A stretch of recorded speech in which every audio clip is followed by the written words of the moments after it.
La nouvelle R1200 GS s'agrémente en 2014 d'une déclinaison taillée pour le tour du monde avec la nouvelle R1200 GS Adventure. Le nouveau cadre treillis pourrait presque alléger la ligne de notre Adventure sur l'arrière, mais l'avant ne l'est pas du tout, principalement en raison de son réservoir qui gagne 10 litres sur celui de la GS pour atteindre 30 litres. On remarque la petite trappe à son sommet qui permet de glisser une carte de crédit ou un peu de monnaie. Ces dimensions sont encore accentuées par les nombreuses protections, les projecteurs additionnels et bien entendu la hauteur de la machine. Les suspensions gagnent 2 cm de débattement à l'avant et à l'arrière et la selle 4 cm pour culminer entre 89 et 91 cm. Comme la GS, l'Adventure possède dorénavant une selle en 2 parties. L'avant est assez étroit pour faciliter la pose des pieds au sol, ce qui est important car elle annonce 22 kg de plus que la GS standard et surtout en mesurant 1m83, je ne pose pas les 2 pieds à plat au sol. Cette année, on trouve 2 séries, 2 modes de conduite, pluie et route, l'ABS et le contrôle de traction ASC. Les suspensions à réglage électronique ESA sont proposées en option. On retrouve la bonne protection du grand pare-brise qui se règle en hauteur d'une seule main, même si en roulant, on est obligé de manipuler la grosse vis avec la main gauche alors qu'elle est placée à droite. Sous nos yeux, le tableau de bord est bien plus complet et lisible avec un plus grand écran. On note enfin la molette au guidon gauche qui permet du bout d'un doigt de zoomer sur le GPS Navigator 5 en option sans lâcher le guidon. C'est très sécurisant car l'écran du GPS est tactile mais assez éloigné. La GS Adventure, l'année 2014, vraiment le sommet de tous les GS. 31 ans d'expérience et la GS Adventure, c'est vraiment la moto pour la grande évasion. C'est pas comme l'RT qui est plutôt tourisme. Ici, on a à la fois une moto qui peut servir pour aller boire un café en centre-ville, mais qui est aussi prêt à chaque moment à partir pour faire le long way round comme d'autres l'ont fait déjà et partir à l'autre bout du monde. La GS Adventure cette année, elle a récupéré le moteur de la GS l'année dernière. Donc c'est le moteur refroidi par liquide. Et on n'est plus sur le refroidissement à air. Pas seulement ça, le moteur a reçu 3 modes dans le mapping. On peut changer mode rain, mode road ou dynamique pour avoir plus d'agressivité dans ce moteur. Il y a les nouvelles suspensions, le off-road ABS qui te permet vraiment de freiner avec toute ta force, mais en restant maître de la situation. On a l'éclairage LED, on a un réservoir qui permet une autonomie de 500 km. On a une ergonomie qui a changé. Enfin bref, on a une moto comme on n'a jamais eu. À la conduite, on est haut perché mais avec le large guidon, la machine se bascule d'un angle à l'autre assez facilement, bien plus qu'on ne l'imagine. Si elle est moins vive que sa sœur, son agilité est tout de même surprenante. Le bémol ne vient ni de sa masse de 260 kg, ni de son imposant gabarit, mais de la contenance de son réservoir, puisque lorsqu'il commence à se vider, on ressent assez nettement les mouvements du carburant. Ce n'est pas dangereux, mais étonnant sur les premiers kilomètres. Le centre de gravité très bas et le large guidon font qu'on compense aisément sans toutefois retrouver la sérénité de la GS standard.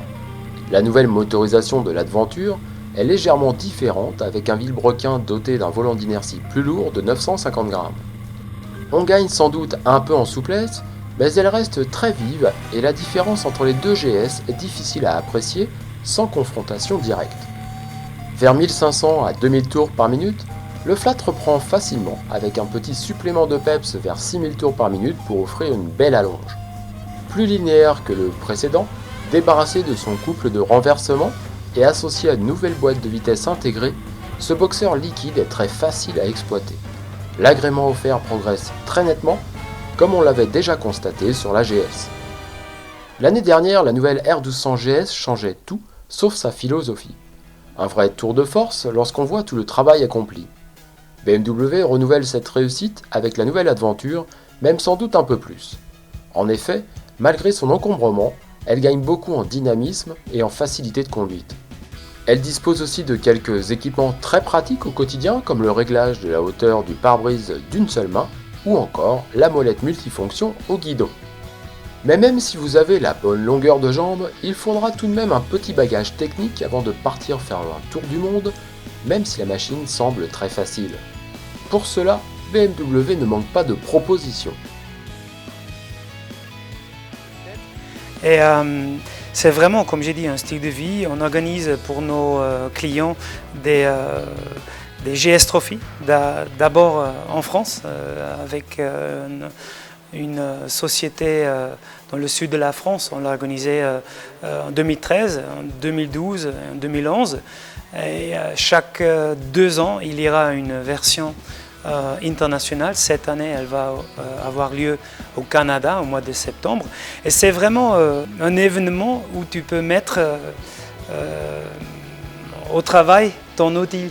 Et c'est pas seulement pour les pilotes expérimentés, mais c'est ouvert à tous les niveaux. On t'apprend à piloter ta moto, partager des bons moments avec tes copains et vivre cet esprit GS. Pour nous, la GS, c'est aussi le voyage, comme j'ai dit déjà. On a des entreprises avec qui on travaille ensemble pour organiser des raids, si c'est en Australie, en Afrique du Sud, ou en Amérique du Sud. Mais également, on a notre GS Academy en Allemagne, à Eschlingen, où on t'apprend à utiliser vraiment cette moto et tout ce qu'elle peut faire et tout ce qu'elle peut t'offrir pour voyager. Et on a des projets en France aussi pour installer un GS Academy, une académie à piloter une moto comme une GS. Mais ça, on va encore un petit peu travailler dans la course de l'année. On peut hésiter avec la nouvelle Yamaha XT 1200 ZE Super Ténéré à partir de 15 999 €, ou pourquoi pas la Moto Guzzi Stelvio 1200 NTX à partir de 15 999 € également. De notre côté, on aime bien la facilité de conduite malgré le gabarit, le moteur dynamique et réactif et l'équipement qui est nettement enrichi. Et on aime un petit peu moins la hauteur de selle toujours très importante, le poids au perché avec les 30 litres de carburant et le réglage du pare-brise en roulant qui n'est pas forcément très aisé. On termine avec la fiche technique de la BMW R200 GS Adventure. Elle est disponible à partir de 16 650 €. Sa puissance est de 125 chevaux à 7 750 tours par minute, son couple de 125 Nm à 6 500 tours par minute, son frein avant comprend 2 disques de 305 mm, son frein arrière un seul disque de 246 mm, le pneu avant est un 120/70 19 pouces, le pneu arrière un 170/60 17 pouces, la selle se règle en 2 hauteurs, 89 ou 91 cm, une selle basse est proposée en option, le poids est de 260 kg avec le réservoir rempli à 90%, un réservoir qui annonce une capacité gargantuesque de 30 litres.